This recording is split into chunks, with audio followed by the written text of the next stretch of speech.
Investigación escrita en la fase preliminar, juicio oral y público, ¿no? Una combinación entre un proceso de investigación y unos primeros pasos procesales escritos y luego un juicio oral y público. El juicio oral y público soñado por el modelo acusatorio, una fase de investigación escrita que tiene muchos puntos de contacto con el modelo inquisitorial, pero que sin embargo, en general en los sistemas mixtos, ha implicado en la Argentina, en general, la creación de fiscalías fuertes. Y esta sería la diferencia con respecto al modelo inquisitorial. El proceso de investigación es escrito, pero no es llevado adelante por un juez de instrucción. El juez de instrucción es anulado. El juez de instrucción fallece en la Argentina, desaparece. Se construye una fiscalía fuerte, encargada de la dirección de la investigación y de la acusación, y el juez pasa a ser un juez de garantías, como se le suele llamar en la Argentina. Es decir, no se le llama en todos los lugares del mismo modo, pero también se le llama juez de la investigación preliminar o juez de la investigación penal preparatoria, 3 nombres distintos. Pero es exactamente un juez que funciona como un árbitro del proceso de investigación. Interviene en las primeras etapas del proceso penal y que controla el cumplimiento de las reglas legales y por tanto de las garantías del imputado. Pero ese control en algunas jurisdicciones lo hace por escrito. En otras jurisdicciones, ese modelo mixto, con esta característica que acabo de decir, a ese modelo mixto se le introduce algo parecido a vuestra audiencia de custodia. ¿Por qué? Porque se sostiene que hay una práctica difundida por parte de las policías de ejercicio de la extorsión y de la violencia sobre los imputados en los primeros momentos de la detención, que lleva a que esos imputados se declaren culpables como consecuencia de las presiones ilegales de la policía. Y entonces, como consecuencia de eso se dice, para evitar este fenómeno, creemos audiencias de imputación, que son además audiencias del control de la legalidad de la detención, la audiencia de custodia. Entonces, eso se inscribe igual en un proceso escrito, en su primera fase, pero que tiene un momento oral, ¿se entiende? Que aparece como una cuña de oralidad en un proceso que va a ser escrito. Entonces, por ejemplo, la decisión sobre las medidas cautelares,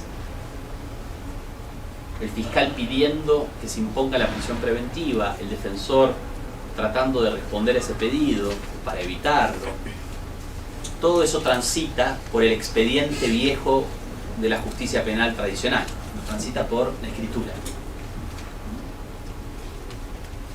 Entonces ahí tenemos toda una serie de jurisdicciones en la Argentina que funcionan de este modo. Modelo mixto, en algunos casos con audiencia preliminar, audiencia de control de detención, audiencia imputativa, y en otros casos sí.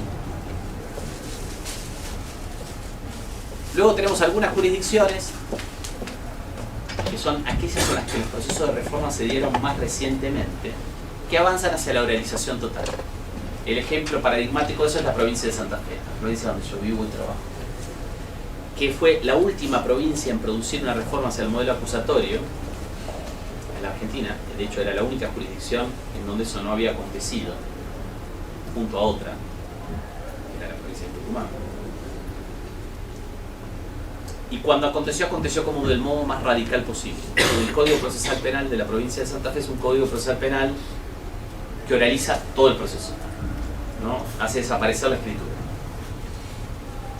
Es un Código Procesal Penal que oraliza todo el proceso y que crea un mecanismo de audiencias iniciales que están separadas, una audiencia de control de detención y de imputación y otra audiencia de medidas cautelares, y que además construye esas dos audiencias como audiencias separadas mínimamente en el tiempo. Entonces, idealmente debería generar una resolución del caso con respecto a la posibilidad o no de que la persona permanezca en el proceso penal privado de su libertad en un lapso de 72 horas. A las 24 audiencias imputativa y de control de detención, 48 horas posteriores, audiencia de medidas cautelares, solo prorrogable por 24 horas. O sea, que en 4 días todo imputado debería pasar por dos audiencias, una audiencia imputativa y una audiencia de mediación.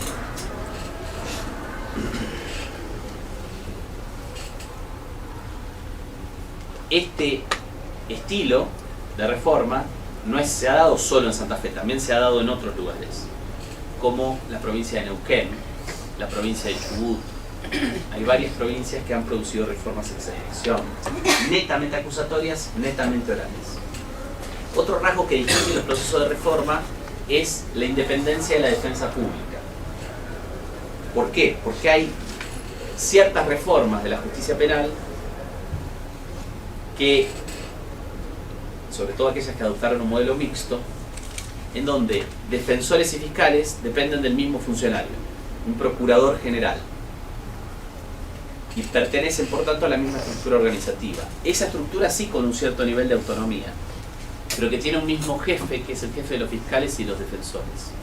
Ejemplo de eso, provincia de Buenos Aires, Argentina. Entonces tiene un solo jefe para fiscales y defensores, un solo presupuesto para fiscales y defensores.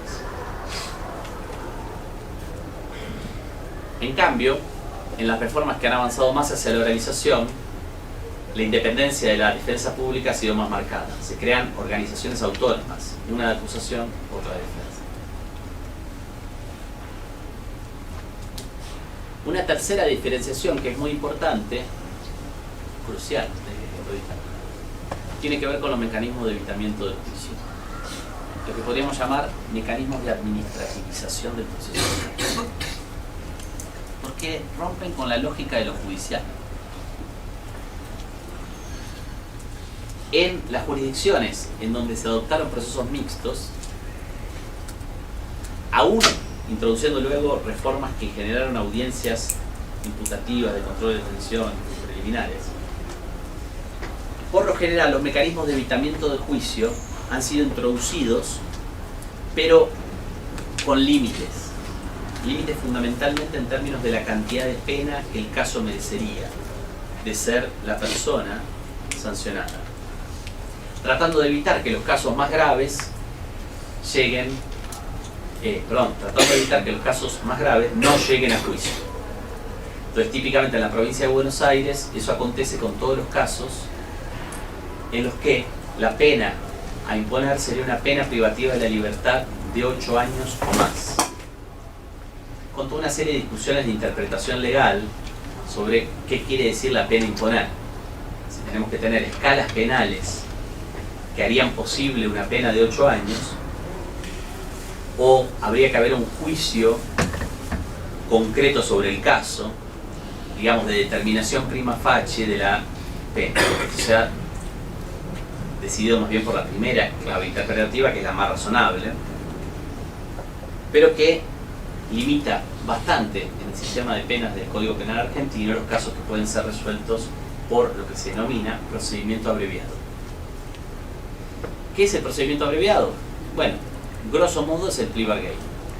O sea, es un mecanismo que evita el juicio oral y público, abrevia el proceso penal, lo hace mucho más rápido y se funda en el acuerdo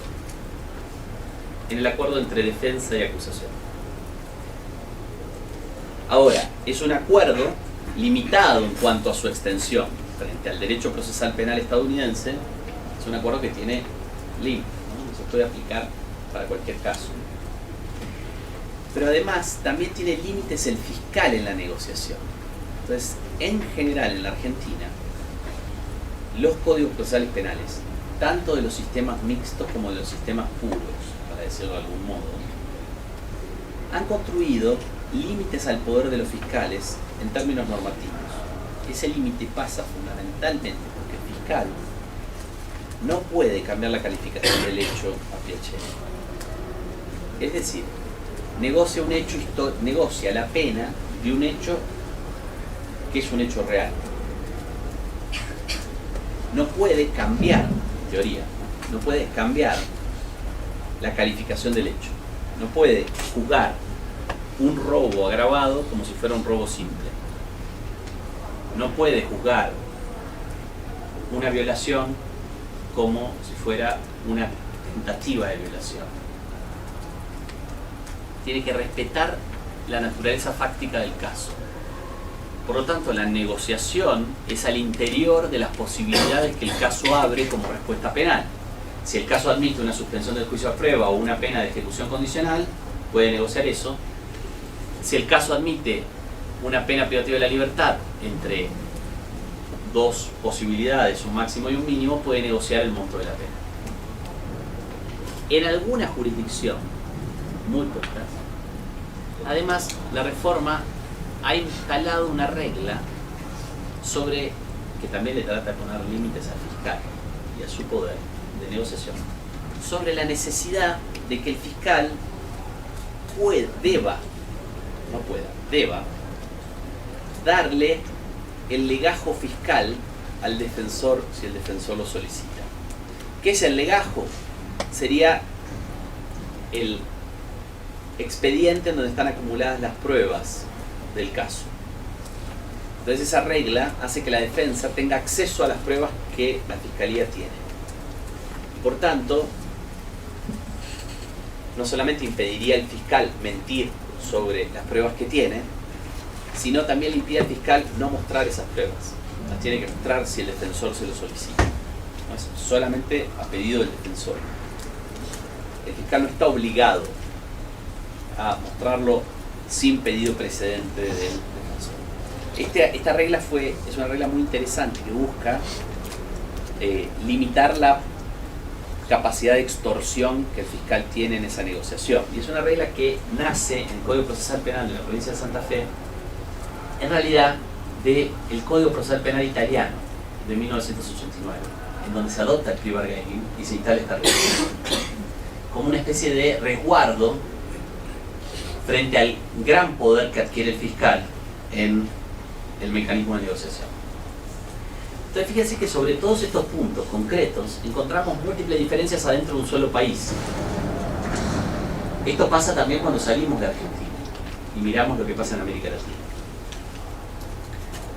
El mecanismo de evitamiento del juicio es terriblemente importante en los procesos de reforma de la justicia penal, porque el alma managerial de estas reformas ha vuelto los mecanismos de evitamiento del juicio algo así como el navío insignia de la reforma de la justicia penal. Uno podría decir que el alma managerial de la reforma de la justicia penal trata de construir una justicia abreviada. En pos de la eficacia y la eficiencia, trata de construir un modelo de construcción del caso y de resolución del caso que transita siempre por el procedimiento abreviado. ¿Para qué? Para resolver más casos en menos tiempo. Y por tanto, ser más eficientes y más eficaces. No más eficientes o más eficaces en hacer justicia. No más eficientes o más eficaces en rehabilitar a los ofensores. No más eficientes o más eficaces en disuadir al público de cometer delitos, sino más eficientes y más eficaces en resolver más casos en menos cantidad de tiempo. Outputs, no outcomes. Como decíamos cuando hablábamos del trabajo de David, que a los fines de analizar este tipo de reformas tiene unas claves de lectura que son muy útiles.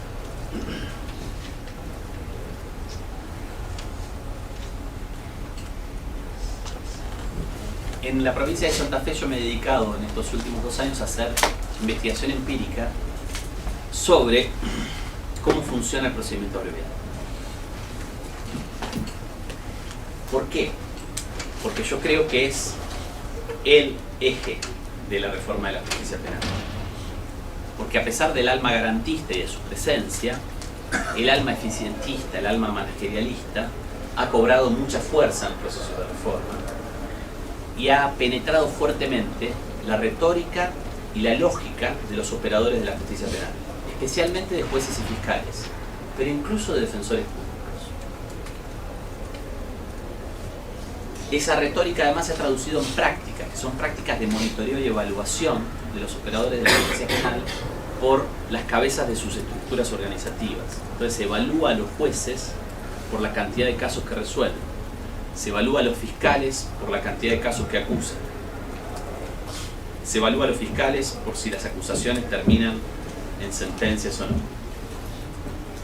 Esa presión hacia la eficacia y la eficiencia, que se siente en Argentina muy claramente, tanto para jueces como para fiscales, y en cierta medida para defensores públicos, vuelve al mecanismo de evitamiento del juicio, algo así como la opción preferida de la justicia penal. Esto es así en toda Argentina, en todas las jurisdicciones, pero tiene amplios niveles de variación. De vuelta, volvemos a encontrarnos con este problema. Si bien es la opción preferida, no en todas las jurisdicciones tiene el mismo nivel de difusión. En la provincia de Santa Fe, donde la reforma empezó en el año 2014, tenemos muchas dificultades para construir datos estadísticos, porque a pesar de que la reforma de la justicia penal se presenta como un ejercicio de modernización de la justicia penal, en mi provincia, como en muchas otras de la Argentina, los reformadores no han sido capaces de producir un sistema informático que nos permita generar información automática sobre la evolución de los procesos penales. Entonces, por ejemplo, si yo quiero saber en cuántos casos los jueces penales imponen prisiones preventivas en mi provincia, y se lo pregunto a una oficina de gestión judicial que hay adentro del Poder Judicial, que se llama así, Oficina de Gestión Judicial, me dice, no sé. Entonces, si le digo cuántos casos se resuelven con sentencias condenatorias por procedimiento abreviado y cuántos en juicios orales y públicos, me contesta la Oficina de Gestión Judicial, no sé. Entonces, nosotros, para poder producir esa información básica, trabajamos caso por caso, con todas las sentencias condenatorias, durante un lapso de tiempo de 2 años, los 2 primeros años del proceso de reforma. Tratamos de reconstruir, primero y antes que nada, el primer dato más elemental, que es cuántas sentencias condenatorias se dictan en juicio oral y público y cuántas se dictan en un procedimiento abreviado. En la provincia de Santa Fe, el 98% de las sentencias condenatorias se dictan por procedimiento abreviado. Entonces, la justicia penal que más fuertemente avanza en la adopción de un modelo acusatorio y un modelo oral, de modo más radical, es la provincia que más radicalmente utiliza la figura del evitamiento, el mecanismo de evitamiento del juicio, que es el procedimiento abreviado. No tenemos datos para las otras jurisdicciones que sean comparables, porque las dificultades para producir datos también están en las otras jurisdicciones, pero hay algunas pocas investigaciones empíricas que han mirado, digámoslo así, áreas de estas jurisdicciones. Por ejemplo, un departamento adentro de la provincia de Buenos Aires. Esas investigaciones, por ejemplo, en la provincia de Buenos Aires, nos muestran en distintos departamentos niveles de utilización del procedimiento abreviado de el orden del 50 al 58% del total de los casos sentenciados condenatoriamente. En el caso de Santa Fe, la proporción es extraordinariamente mayor. ¿Por qué esto es así? Bueno, hay una razón clave que tiene que ver con el diseño del proceso de reforma, y en donde el alma managerialista tuvo un impacto muy clave, muy importante, y la influencia estadounidense también, que es que en Santa Fe el procedimiento abreviado tiene esta regla heredera del derecho procesal penal italiano, que le pone límite al fiscal, diciendo que el fiscal debe presentar las pruebas si el defensor lo requiere. Tiene también la regla de que el fiscal no puede cambiar la calificación del hecho. Entonces tiene 2 reglas de limitación del poder del fiscal. Pero acepta el procedimiento abreviado para todos los casos. No tiene ningún límite. La única limitación que impone el Código Procesal Penal en Santa Fe es que si el caso podría tener una pena privativa de la libertad de más de 8 años, el fiscal, para poder negociarlo, debe pedir autorización al fiscal general. El fiscal del proceso tiene que pedir la autorización al fiscal general. En la práctica, el fiscal general da siempre esa autorización. Nunca negó esa autorización hasta ahora. Ahora hay un cambio de fiscal general, puede ser que el cambio de fiscal general impacte en esta práctica, pero hasta ahora el fiscal general es una especie de trámite automático, firma la autorización para resolver los procedimientos obligados. Además de analizar los casos a través de las sentencias condenatorias, nosotros estamos haciendo entrevistas con fiscales y defensores para entender la lógica del funcionamiento de la negociación. Lo que hasta ahora sabemos de esa negociación es que es una negociación. Bueno, la primera cosa que hay que decir es que es una negociación. Entonces, la nueva justicia penal en Santa Fe es una justicia abreviada y además es una justicia negociada. El juez no decide, el juez es un homologador. Miramos audiencias en las cuales se presentan los acuerdos del procedimiento abreviado. Están grabadas, por eso son fáciles de mirar, quedan registradas. El promedio de la audiencia de procedimiento abreviado es de 13 minutos. 13. Y la dinámica es la siguiente: el fiscal lee el acuerdo con el defensor. Lo lee. Esto es también una ruptura de la oralidad, porque en la regla de las audiencias orales en el proceso penal en la Argentina en general y en Santa Fe en particular, hay una regla que prohíbe la lectura de documentos, salvo cuando el documento es una prueba. Esto para favorecer justamente la oralidad y no traducir, en definitiva, un procedimiento escrito en oral. En el procedimiento abreviado esa regla no funciona. Entonces el fiscal lee el acuerdo. El juez le pregunta al defensor: ¿ese acuerdo que ustedes firmaron, efectivamente lo firmaron? El defensor dice: sí. ¿Este acuerdo cuenta con el consentimiento del imputado? Sí. Entonces se dirige al imputado y le dice: imputado, ¿usted está de acuerdo con lo que se acordó?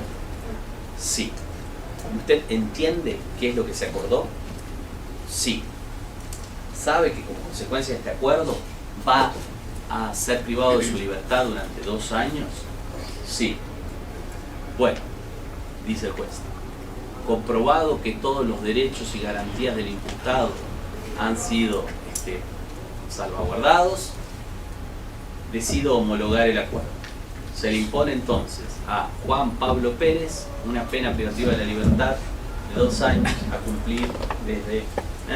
Emitiré la sentencia condenatoria en las próximas 36 horas por escrito.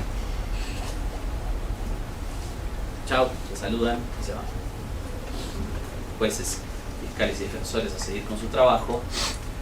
El imputado, bueno, a veces a prisión, otras veces se va en libertad. Una de las observaciones muy importantes es que una parte grande de los procedimientos abreviados terminan en sentencias de ejecución condicional. Para ser más preciso, 43%. Esto es muy importante porque muestra, y esto es muy importante en la voz de los defensores públicos. Los defensores públicos dicen: nosotros acordamos los casos porque son la mejor alternativa para nuestro cliente. No acordamos estos casos porque hacemos una mala defensa, acordamos estos casos porque hacemos una buena defensa. Y la prueba de que hacemos una buena defensa es que muchos de los casos que acordamos terminan en sentencias de ejecución condicional. Y esto es algo que podría arriesgarse en un juicio oral y público. Entonces, en realidad, estamos expresando el interés de nuestro cliente y lo estamos defendiendo muy bien. De hecho, encontramos voces de defensores públicos que dicen: la defensa pública dispara el acuerdo, no la fiscalía. El acuerdo es parte de nuestra estrategia, no de la estrategia de la fiscalía. Y nosotros disparamos el acuerdo en un momento en el que vemos que la fiscalía vacila. Vemos que la fiscalía tiene pocas herramientas. Entonces tratamos de generar un acuerdo que rápidamente beneficie a nuestro cliente. Esto a veces, obviamente, termina en una suspensión del juicio a prueba, cuando el caso puede ser suspendido. Por tanto, no en un procedimiento abreviado. Entonces, la negociación tiene otra herramienta que es la suspensión del juicio a prueba. Entonces, cuando los defensores dicen esto, por lo general están pensando en esas negociaciones que terminan en suspensión del juicio a prueba, y no en un procedimiento abreviado donde puede haber sentencia de ejecución condicional, pero se crea el antecedente condenatorio. Los fiscales, por su parte, dicen: nosotros negociamos respetando la ley. Eso quiere decir que no cambiamos la calificación del hecho y que presentamos los legajos cuando los defensores nos piden que los presentemos. ¿Dónde transcurren estas negociaciones? En distintos lugares: oficinas, cafés, pasillos. Pasillos. Hay un par de observaciones empíricas que hemos hecho de negociaciones en pasillos. Pasillos antes de entrar a la sala de audiencias. Entonces está marcada la audiencia de medidas cautelares. Entonces se encuentran, fiscal, defensor, está el imputado esposado con un policía al lado. Entonces el fiscal le dice al defensor, che, ¿por qué no arreglamos esto de algún modo? Y el defensor le dice, bueno, ¿qué tenés? Tengo esto, esto y esto. ¿Qué vas a pedir? Esto y esto y esto. ¿Qué me ofreces? Esto, esto y esto. Déjame hablarlo con el imputado. Se da vuelta, habla con el imputado. Nos ofrecen esto, esto y esto. Lo que tienen es esto, esto y esto. De acuerdo a lo que ya charlamos, porque por lo general los defensores sí se encontraron antes con el imputado. Eso es un elemento importante a destacar. Han logrado conversar con su cliente antes de ese tipo de negociaciones. En Santa Fe, es bastante frecuente. La defensa pública es una defensa pública bastante fuerte. Pero bueno, en 2 ocasiones por lo menos encontramos a defensores diciéndole muy explícitamente al imputado, para mí tenés que acordar, porque tus posibilidades, si vamos a juicio oral y público, son muy malas. Además, es muy probable que en esta audiencia de medidas cautelares te vayas con prisión preventiva. En cambio, si acordás ahora, te vayas a tu casa con una sentencia de ejecución condicional. Cuando el acuerdo es ese, cuando el acuerdo es sentencia de ejecución condicional, el volumen de, digamos, la dinámica de contacto con el imputado por parte del defensor es muy rápida y es muy efectiva, ¿no? El imputado dice, audiencia de medida cautelar donde puedo salir con prisión preventiva, o acuerdo ahora, un procedimiento abreviado, piden la conversión de la audiencia de medida cautelar a una audiencia de procedimiento abreviado, se van a escribir el acuerdo, lo firman, vuelven, presentan el acuerdo y yo me voy a mi casa. Sí, con un antecedente condenatorio, me voy a mi casa. Listo, vamos. Entonces ahí hay un ejemplo muy importante de casos en los que la defensa pública acuerda muy rápidamente y muy proclive a acordar. El caso donde por las características del caso el procedimiento abreviado va a terminar una sentencia de ejecución condicional y donde por las características del caso hay riesgo de prisión preventiva.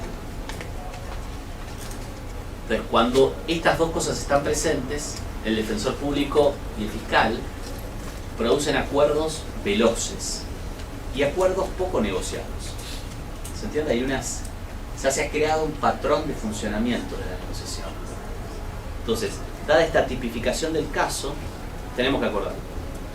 Entonces, el hambre se junta con las ganas de comer, como decimos, ¿no? O sea, los intereses y las intenciones de los fiscales se juntan con los intereses y las intenciones de los defensores y se juntan con los intereses y las intenciones de los imputados, que lo primero que quieren hacer es estar en libertad. Entonces, cuando la sentencia es de ejecución condicional, tenemos ahí la tormenta perfecta. Es mucho más interesante la negociación en los casos en donde no se negocia una sentencia de ejecución condicional, sino que se negocia una sentencia de ejecución efectiva.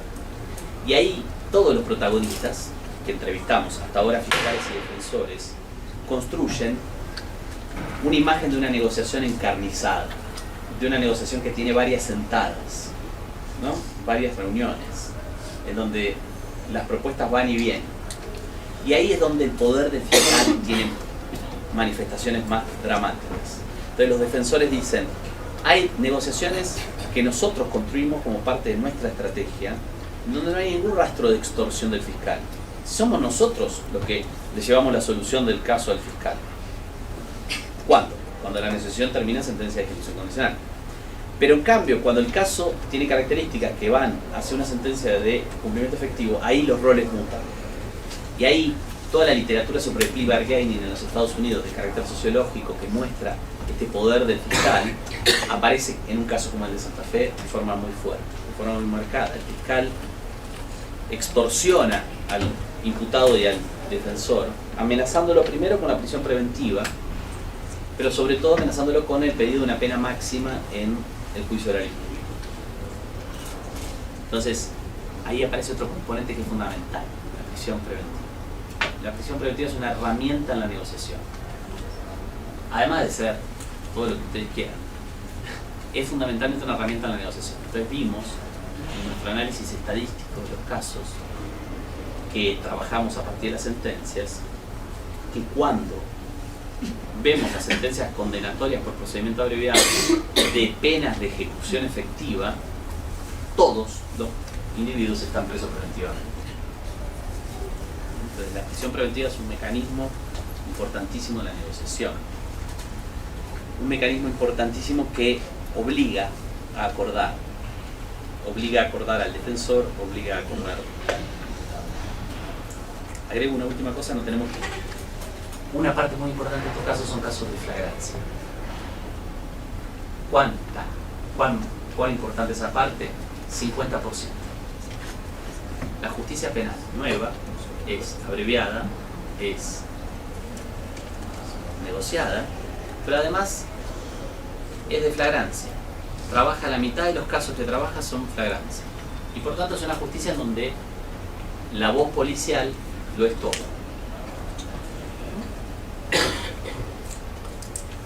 El peso de flagrancia, podríamos hablar ahora sobre esto, llevó a que en algunas jurisdicciones en Argentina hoy se creen procesos ultra rápidos de flagrancia. O sea, un nuevo tipo de proceso abreviado que es más abreviado que el proceso abreviado. El ejemplo paradigmático de eso es la provincia de Buenos Aires. Entonces ahí tenemos un interesantísimo fenómeno, ¿no? En algunas de estas jurisdicciones, los reformadores dicen: hemos creado una nueva justicia penal que baja los niveles de prisión preventiva. Mira, si mirás el porcentaje de presos condenados y de presos preventivos en la cárcel, en un año dado, antes de la reforma, ese porcentaje era el porcentaje de presos preventivos era mucho más alto. Después de la reforma, mucho más bajo. Claro, lo que pasa es que transformamos los preventivos en definitivos.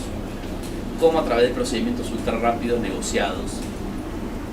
Negociaciones que no quiero decir, y esto es muy importante, en este momento de mi investigación yo no me animaría a decir que son siempre el producto de la extorsión de un fiscal todopoderoso. Yo no creo que sea así. Creo que a veces son negociaciones que la defensa pública misma articula. Creo en esas voces de esos defensores y además porque veo una presencia muy importante en los resultados de sentencias de ejecución condicional. Entonces es coincidente con la voz de los defensores.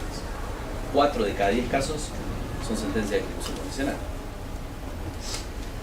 Último elemento, y con eso termino. Otro elemento interesantísimo en nuestra investigación: las penas que se imponen por procedimiento abreviado para el tipo de casos son penas bajas. Es más, muy bajas. Los defensores públicos dicen: ¿viste? Nosotros trabajamos en beneficio de nuestros clientes. En un caso que sabemos que vamos a perder, el abreviado es un camino a la pena mínima. Y lo es de verdad, lo estamos logrando de verdad, me dicen varios defensores. Estamos logrando que los fiscales, incluso fascistas, nos pongan penas mínimas porque abreviamos rápido en los primeros momentos del proceso. Y al lograr eso, el fiscal está tan contento que se saca encima el caso que está dispuesto a acordar una pena mínima. Entonces, un par de defensores nos dicen: te puedo mostrar mis casos, los casos que yo acuerdo, y vas a ver que siempre acuerdo por la pena mínima. De este modo se construye una justificación del acuerdo, una justificación del procedimiento abreviado que es interesantísima y que, bueno, da para muchas otras reflexiones. En síntesis, una justicia abreviada, una justicia negociada, una justicia flagrante. La reforma de la justicia penal nos prometió que iba a generar una justicia que respete los derechos y garantías y una justicia pública. Última característica de esta nueva justicia: es una justicia secreta. No solo es una justicia donde no hay más jueces, los jueces son empleados administrativos, homologan acuerdos. Podríamos poner, en vez de a un juez letrado, yo propondría que nos ahorremos todos esos salarios, pongamos a un tipo que sea un notario, ¿no? Que diga: está bien, se dio A, B y C, sí, se dio A, B y C, listo, vamos. No solo es una justicia que no tiene jueces, sino que además es una justicia secreta. Porque ¿cuándo se hace justicia? En la negociación. ¿Y dónde se hace justicia? En la negociación. ¿Y quién ve la negociación? Nadie. ¿Los actores penales dan cuenta a alguien de cómo negocian? No.